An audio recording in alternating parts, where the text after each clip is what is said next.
Janine, thanks so much for coming on the Vantage Point Podcast. I've been watching your videos for a while, and this is the first time we've met sort of face to face. How are you feeling? It's a very strange feeling because you feel like you know someone, and it's the first like, "Hi, nice to meet you." So it's interesting. But thanks so much for having me. Yeah, we've been kind of like pen pals for a while, haven't we? Like YouTube pen pals. Yeah, so it's the best kind of pen pal there is. I mean, you get to share all this like, what do you think about this before it goes live, and it's a very interesting insight to have, especially from someone who's like so far away from you, living a completely different life. Yeah. Well, when you say far away, you live in South Africa, don't you? How long have you lived Yeah, there? Have you always lived there? I've always lived there. I've never left the country, unfortunately. It's on the plans to travel eventually. What's it been like growing up there in South Africa? Hmm. It's hard How to would you say like how it's would you describe it because to a Western audience living there? dude, lock everything up. Don't go outside, don't go alone. If the sun goes down, you go inside. It sounds horrible, but it's not that bad. It's I guess certain parts of South Africa is like that, but there's parts that are more like small town where everyone knows each other, everyone's their best friend. So I guess everywhere in the world you have these situations where some places are safer than others. But I mean, for the most part, it's not that bad. It could have been worse. Your English is really good. Does everyone speak English there? No, no, unfortunately. Like there's very few people. Like for example, I have been trying to include more people on my vlogs for my YouTube channel, and it's so hard to get someone to speak English with you. Most people speak very broken English, or they speak with an accent so heavy it's really hard to understand what they're saying. Most people speak Afrikaans. So Can yeah. you speak any of that? Yes, I was raised in that language. I kind of adapted English Oh wow. once I started school, and then I was like, English is the future if I want to leave this country. So I was like, I need to make this. I mean, to make this work. Yeah. Do you think the sort of desire for everyone to learn English is like the sort of the main language for opportunity? Do you think that's squashing other languages? Because I've had people on from the Philippines and Thailand, and it's like everyone wants to learn English almost at the expense of their own language. Do you think that's happening? Definitely. I've definitely seen like, especially our native language here. We have like 11 native languages, but at least like my family's language, which is Afrikaans, a lot of them are complaining that like there's too much English happening. They get upset if you like mention an English word in the rest of your sentence. They're like, no, you're busy killing the language. And it's sad, but I think it's probably true. So it's important for us to, at least to some extent, for the next generation to just like have some of it carry on just for the sake of tradition, I guess. Heritage, actually. Yeah.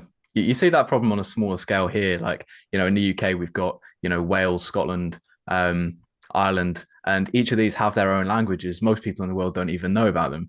And I live in Wales now, but I'm from Cornwall. And in Cornwall, they'd had their own language there, but it's pretty much gone. It's like maybe a handful of people speak it. And in Wales, they're trying as hard as they can to sort of integrate the Welsh language back in, but it's definitely dying out.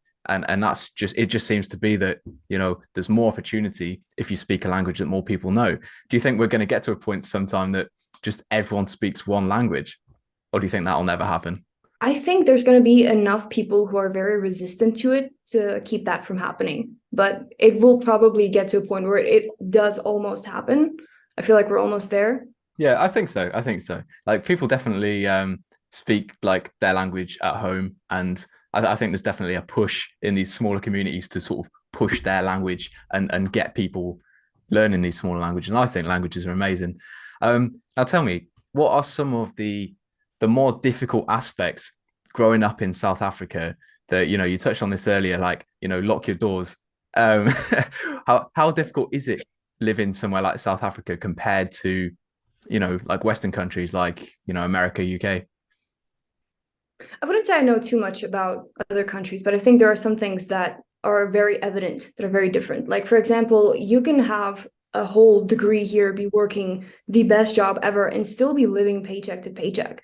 Whereas I feel like if you're working somewhere in the US, you could work at McDonald's and make a great living. So that's a big thing.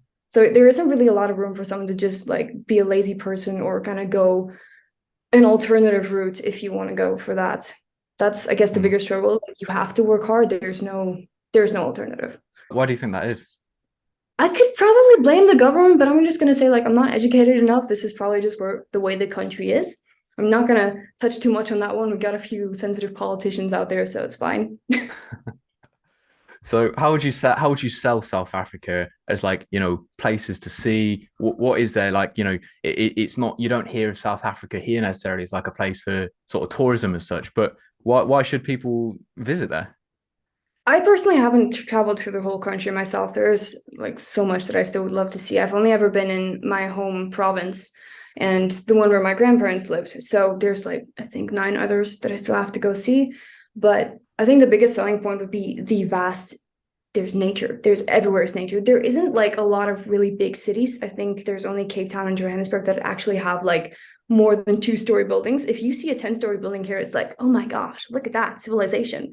So you're really, everywhere you look, there's always trees, there's always grass, which is always really refreshing, regardless of where you are. If you need a minute, you can literally just look out your window and be like, which is something I don't think you can have too many other places in the world, considering the day and age.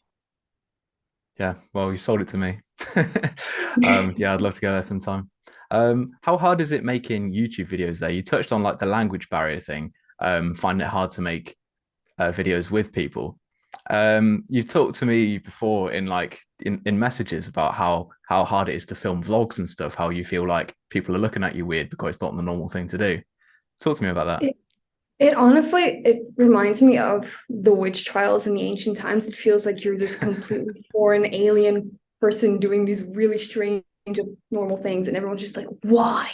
What is wrong with you? And then you have to like explain, no, this is actually me en route to an online business. I could make money off of this. And then they're just like, you could just get a real job. I'm like, but okay. But where's the fun in that? Exactly. I don't want to end up like you. You look sad. I want to do something different. Would you say that's what Yeah, made you start making videos then? Like a desire to sort of do absolutely. things differently to the people around you? Absolutely. There's a quote by, I think it was Albert Einstein, who said, the definition of insanity is doing the same thing over and expecting a different result. And when you're seeing, multiple generations of family and friends doing these, like working themselves to the bone for an employer and still like they can't even go on an annual vacation because there's just no room or time for that. It's kind of like made my eyes open, like I need to find something else. And I guess YouTube was the only thing that was, I guess, available to me because it's on the internet. You can take it wherever you want to go. Yeah, it's like an equal footing for anyone to start if you can like tell a good story. And I love hearing you talk about this kind of stuff because I totally agree. And that's the same reason I got into making videos, making stuff, just because I feel like if you want to do stuff different to like the generations before you, you got to try something that's maybe looked at as like, oh, that's a bit silly. Why don't you get a real job? This kind of thing. And it's like, I mean, me and you, we've both got real jobs as well, right? Yeah. We're just doing this as well to sort of try and break the mold, break the chain. Yes. I mean, you have to. Who do you look up to, like as a content creator? Like, who inspired you to start making videos? I guess I had like two phases for being a content creator. My first one was somewhere in high school. I watched Dan and Phil. They're from the UK. I don't know if you know them. I've heard Not of not them, yeah. personally, but I mean they were pretty big in their time. Their main focus was on entertainment, and for me that was like, oh, I could do this. I could be funny because I was always the funny person in a friend group.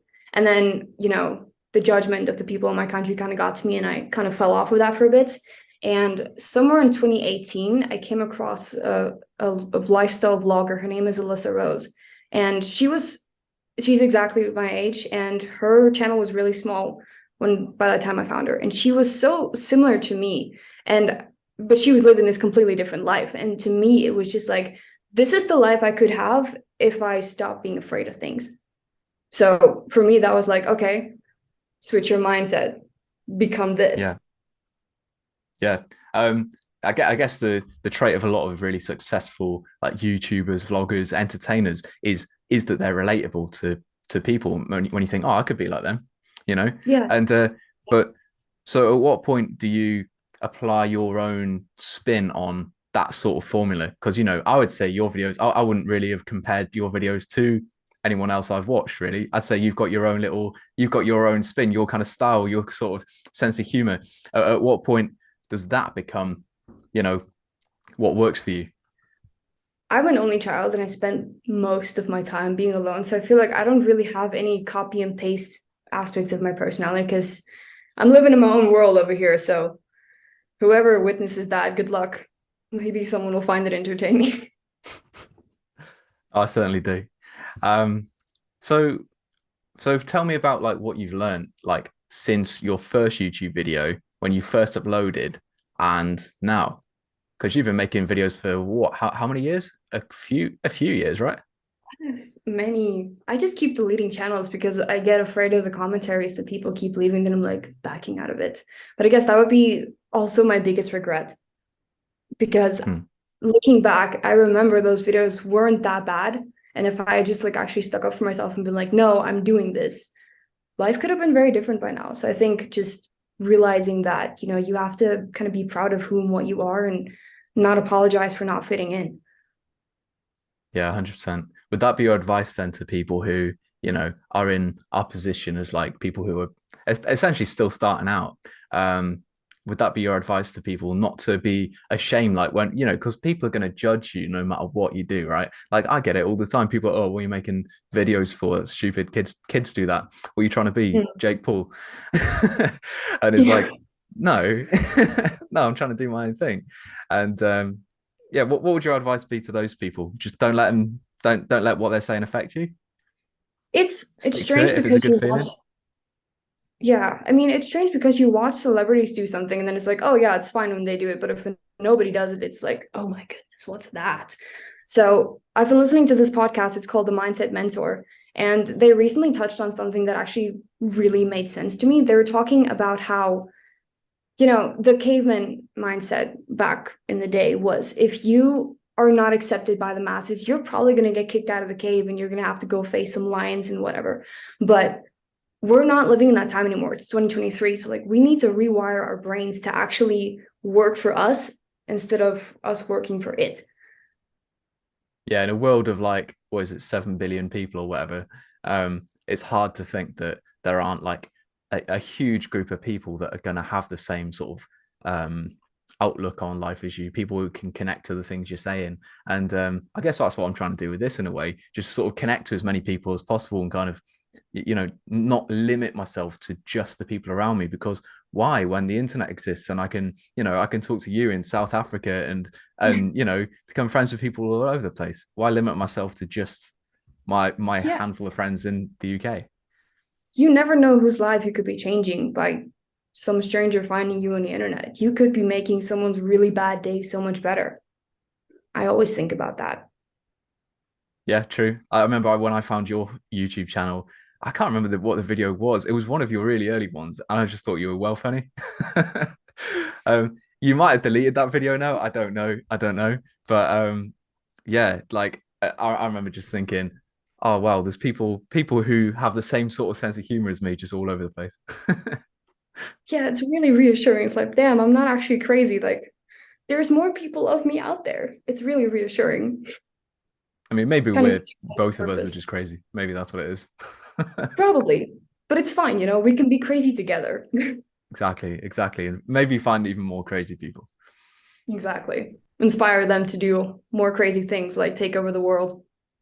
So tell me The about your YouTube channel now. Like, what's the goal with it? What kind of videos would you say you make for anyone listening? What can they expect from you? I started 2023 trying to focus on a vlog channel because I felt I've been very hiding my YouTube channel, and this is me kind of like being more out there with it. So trying to be entertaining as much as possible, kind of giving the real me, as opposed to with my main channel, I'm sitting down looking very professional, talking about very high-tech stuff. It's it's more real, and I try to give people like the inside of life in South Africa, Yeah, because I however think they want. that's like a super interesting thing. Like for me, that was the first thing I wanted to ask you today. Just like how different is it there? Because the things that you probably look out your window, you think, oh, there's a what do you have? Uh, I mean, do you have elephants? I don't know, Luckily but not. like Not anymore. say for example, you look out your window and say, oh, it's just another elephant. Like for me, that'd be mental. That'd be like the most mental day ever. Yes. I mean, I've really tried to connect to more South African YouTubers, and I can't find any. It's where are they hiding? There's got to be more than one out there. So I definitely think that like the Western YouTubers have kind of taken over YouTube. So I feel like I have at least some leeway in terms of I'm doing something that's different because of where I am. Yeah, like even in the UK, it's like it's a totally different mindset about making YouTube videos as it is in like America. Like in America, it's almost like you whip out a camera and everyone's like, "Oh, No let one me get in your video. Let me like collab with you on this and all this kind of stuff," Yes. almost in a leechy kind of way. But in the UK, it's like if I whip out a camera and start trying to film stuff with my friends, a lot of the time it's just like, "Mate, what are you doing?" So totally Yeah, different it's like, mindset, what are you you know? smoking?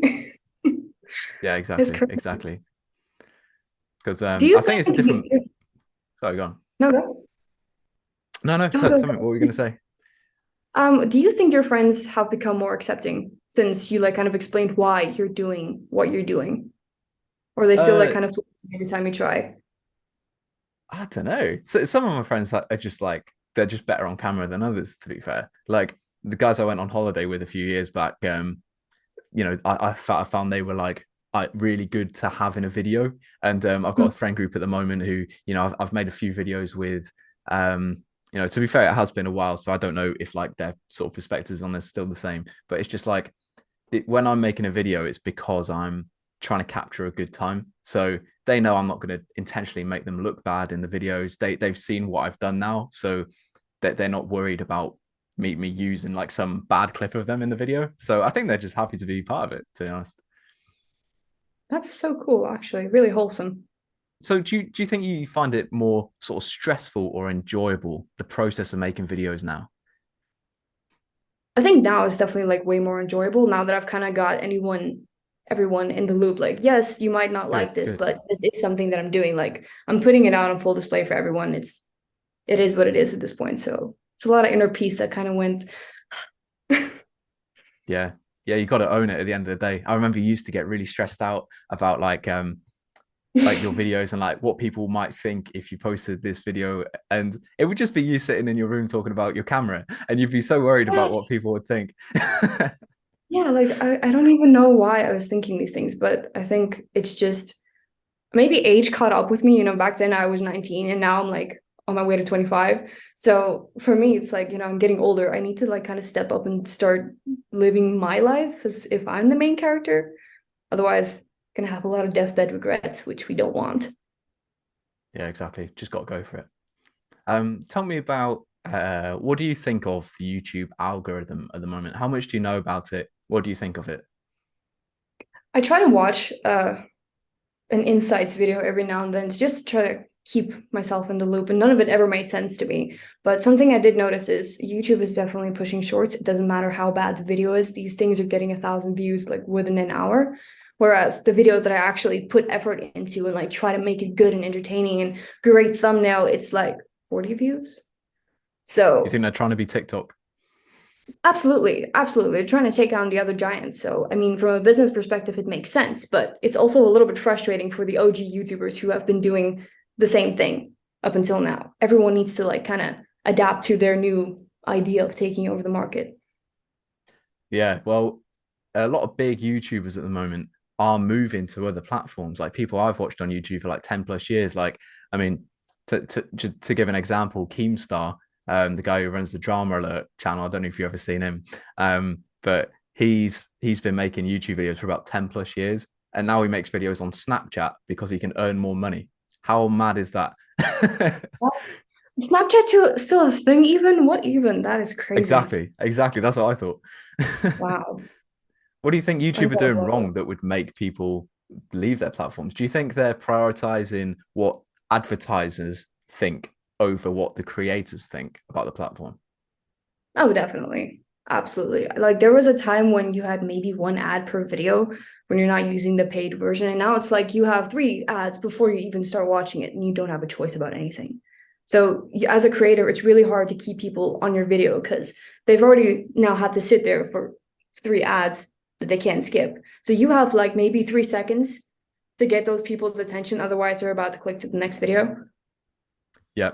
And in those first 3 seconds now, you can't say any swear words. So if you've been a YouTuber where you've got just a more edgy sense of humor, like I wouldn't class myself as one of those by any means, but like if that is your style, I think that's fine and it shouldn't be punished, right? There's already Yeah. a setting where it says, is this made for kids? Yes or no. So then to Yes. further Thank limit you. those YouTubers who are making videos for people our age, who we don't care if you swear or not. Like it doesn't matter if it's part of your humor and it's actually funny, fine. But now you can Yeah. actually be punished for swearing within the first something like 5 or 10 seconds of your video. What do you think about that? It's absolutely ridiculous. Like I've read Mm, when that stuff came out, I was kind of reading it like, you're kidding me. Is this real? Who's gonna pass this? This is no. yeah, But because it's here. because and the worst part about it is they've retroactively gone back and applied new rules like this to old videos. The same with a lot of stuff like, I don't know if you, what would you call it, discrimination or whatever, just basically language that isn't accepted nowadays, that once upon a time was accepted, and at the time that they uploaded those videos was accepted. Nobody. And so Yeah. isn't that interesting that they've sort of gone back and just applied new rules to old videos like that? It's very like it doesn't make sense. I understand for the newer stuff, but going back, that doesn't make sense. It feels like they're very much trying to bubble wrap the whole YouTube platform. And I don't understand why, because I mean, the majority of the users are not 3-year-old kids. So the For the people who, advertisers, it's for the advertisers, that's why. Watch my tune change. As soon as I start actually getting monetization on my videos, I'll be like, oh yeah, the advertisers are great. But right now, I can speak my those. truth. Have you ever had monetization on any of your channels? Because you got quite a lot of subs on your first channel, did you not? No, that channel is actually still getting a lot of views, but it hasn't Yeah. quite reached the monetization one. It like monetization obviously need 1,000 views and 4,000 hours watch time. Yeah. Yeah, I And believe it so. got like Yeah. halfway Yeah. with the watch time. And then the videos expire. I don't have enough high ranking videos on there, even though they're still getting like, tons of views every day. I should probably get back in that channel, just Yeah, to why get not? like Go where the views are. Go where the views are. what happens. Why not? So what do you think YouTube could do in its current state to improve as a platform? Because me and you, we both see the problems with YouTube and we both like it. We both make videos on here. Like we want it to succeed, and it's frustrating when they seem to be putting these policies in that seem to be almost against the creator. How do you think they could improve on that? I would, if I were them, I would give like a survey to everyone who has applied to have like a registered channel to be like, what do you think we should do? And then kind of like look at it collectively and then have like the top rating ones be voted on to trying to get YouTube back to a place where the creators are actually happy to be on there. Mm, Trying to let the people kind of take control of something, at least to an extent. yeah. Yeah, because end of the day, if you want advertisers to be able to advertise, you have to have people who want to make videos on your platform, don't you? And who aren't going to leave your platform for, well, for least of all Snapchat, but let alone, TikTok, even Instagram, you can post longer videos on now. And we're in a generation where most people consume content on their phones at the moment. Yeah. Like YouTube is gonna lose if they don't start like getting their stuff together. Yeah. What do you think about the podcast space then? So you mentioned you listen to podcasts. You can watch videos on Spotify now. Do you think longer form content might also be on its way out of YouTube? Because that's what I consume the most of is long form content, anywhere between sort of 10 minutes to an hour long video. Like that's what I watch. But nowadays it's like, oh, okay, there's competition for that even on Spotify, let alone with the shorts on TikTok. Not to be rude to the newer generation of people, but I'm a little bit annoyed with the whole instant gratification that everyone's craving. Like they want the information right now. No one's willing to sit down and enjoy the movie. Everyone just kind of like skips scenes, like, oh, this is boring, skip to the next part. And it's just like I feel old. I don't know if that's the problem, but it's just no. Yeah, no, 100%, 100%, I agree. Yeah, you're rewarded for just scrolling as quick as you can and consuming as much as you can with very little thought for what you're actually consuming. And I still love like the old school YouTubers who sit down and make like a well presented like 10-minute YouTube video with all high editing, good production value. I love that stuff. Same, same. Like I feel like we have so much more in terms of creativity than the newer people. I mean, TikTok basically got raised off of kids dancing as opposed to YouTube, where people were trying to actually be entertaining in a very intricate way. I really sincerely hope that the old school way of being entertaining doesn't die out, because that would be a tragedy. Humanity, like, I'm worried. Yeah, I hope so as well. I hope so as well. And also, like these newer platforms as well, like TikTok, make it very easy to make sort of highly edited videos where, for example, you put a music song on a video and it automatically edits the clips to the song. Now, I know you're like me in that you edit videos manually yourself, no matter what video it is. Talk to Yeah. me about that editing process. Like, I would describe that for me as in like painting like some sort of work of art. Like that's the creative part for me, is the editing bit. How is it for you? It's that's the part, yes, because that's the part where you actually get to decide how you're going to tell your story. It's like when a writer, you have the whole dictionary at your use, but how you finish editing it is how you're going to actually end up telling your story. And yeah, I mean, you have a lot of newer things at your disposal, which again, it's a little bit annoying for me because I feel like people are just like, oh, but I don't need this stuff. And people are going with it. It's like they don't really appreciate the bigger picture of it. Yeah, 100%. And this might be a bit of a controversial one, but it's an opinion I've had for a while, in that even with established YouTubers, people who've been on the platform for like 10 plus years, like KSI, like these people, um, a lot of them now, they've got to the point where they make so much money off YouTube that they can afford to have editors. And you could argue this is great for them because it lets them take a step back. It means that they can consistently make videos, and it means they can keep doing it and providing their fans with videos even if they're feeling burnout or whatever, and it takes a bit of the stress off their shoulders. But do you not think it loses some of the personal touch that like they used to have? Like when I see KSI's old videos, for example, you can see his comedic timing, his personality in the editing. Nowadays, it's almost like it doesn't feel like him all 100%. Do you see Like that a with machine. people you watch? I do. I mean, Emma Chamberlain, I was listening, yes, to her podcast. That's all I listen to when I'm driving to and from work. She was talking in her one of her older That and the episodes. Vantage Point podcast, of course. Well, yes, of course. I need to upload more because I'm out of episodes, Oh, FYI. noted. She was talking about how she was experiencing burnout from because she would do like 12 hours plus editing a video. It wasn't like a quick thing for her. Like she would put like a lot of effort in. And eventually she realized like she's burning out. She can't keep this up, filming and all this extra stuff. So she hired someone. And after she no longer had control over what was being edited, like obviously she had a say, but it wasn't hers anymore. She actually fell into a hole of depression because it wasn't that anymore. And that's kind of an eye opener if you think about it like that, because it's your baby. Having someone else do it is just, it's not the same. It's like a factory then. Yeah, I agree. And even if you do, I think it's really important to find the right person who gets your sense of humor. Yeah, I mean, I'm not fortunate to be in a position where I even have that option, but I wonder what I would do if I did have that option. Would I even want someone else to touch my videos? Would I want someone to sort of inject their creative vision on something that I've put the time into filming? I don't know. I'm curious to see. Like, I would love to find out eventually. I'm sure by the end of the year, you're going to have to make that decision when this podcast goes up. Yeah. Oh, I wish. I'll tell you what, yeah. I'll tell you what. One day, me and you send me like the unedited version of your video, and I'll send you like an unedited version of one of mine, and just see what happens. We edit it and send it back. See what happens. Chaos See if anyone ensues. notices. But we have to upload it then. Like, no going back.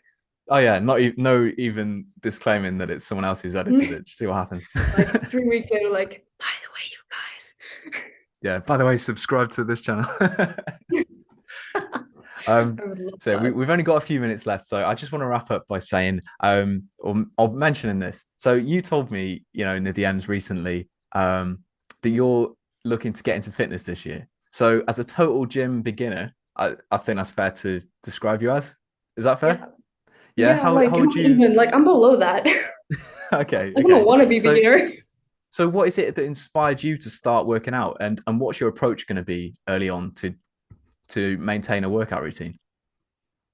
Okay, you're gonna laugh about the why, but I'm gonna tell it to you anyway. So when I started my vlog channel, obviously it's a lot different from having your camera like up there, a very flattering angle. So when you're vlogging, your camera isn't always at the most flattering angle. And when I was editing one of my videos, I was just like double chin, and I freaked out completely. I was like, no, this can't happen. There's no chance. So I was like, we're getting our stuff together this year, and I don't really have like a set plan for me. It's just like, okay, I have some free time, or okay, I'm starting to slack behind my computer, quickly do a couple of things just to like keep the blood running. I think as time passes, I'll probably get like a better routine. I just need to try to actually educate myself a little bit more on that. Fair play. Yeah, it's just about keeping to that routine now. Sounds like you've got the right mindset, and I know I've seen with your videos like how hard you work when you put your mind to something. And yeah, I can't wait to see you taking that up a level, seeing what happens with that. And maybe we'll have another conversation at the end of the year, and we'll be able to talk a bit more about fitness and stuff like that. That would be really cool. It would be like looking back, like, hey, remember when we started this stuff? Look where we are now. Be Yeah, and really you'll just be cool. sitting there like bicep curling, like Oh yeah, 100 kg absolutely. dumbbells Like and what stuff. the hell? Yeah. Anyway, Janine, last question for you. What's the next video, and when can we expect to see it? I was actually busy adding the finishing touches on my latest vlog. I just need to finish my thumbnail, then it's going to drop. So in a few minutes, technically speaking. But my future videos are going to be me going through my vision board, actually. So diary Sweet. entry, here we go. Are we allowed a preview of that, or is that like to be revealed? No, like I really still need to like from scratch do that video. So I do Oh, I apologize. see. No I see. sneak I peeks get you. I get you. available. Sorry. Well, we're recording these a little bit ahead of time. You know, I'm trying to get a few in the bank, so chances are a couple of those videos of yours might be out by the time this goes out. Yeah, So yeah, definitely probably. head over to Janine's channel and go and watch those. But yeah, thanks so much for your time today, Janine. That's all we've got time for today. Yeah, thanks for coming on the Vantage Point podcast. Thanks so much for having me. It's been great. Thank you.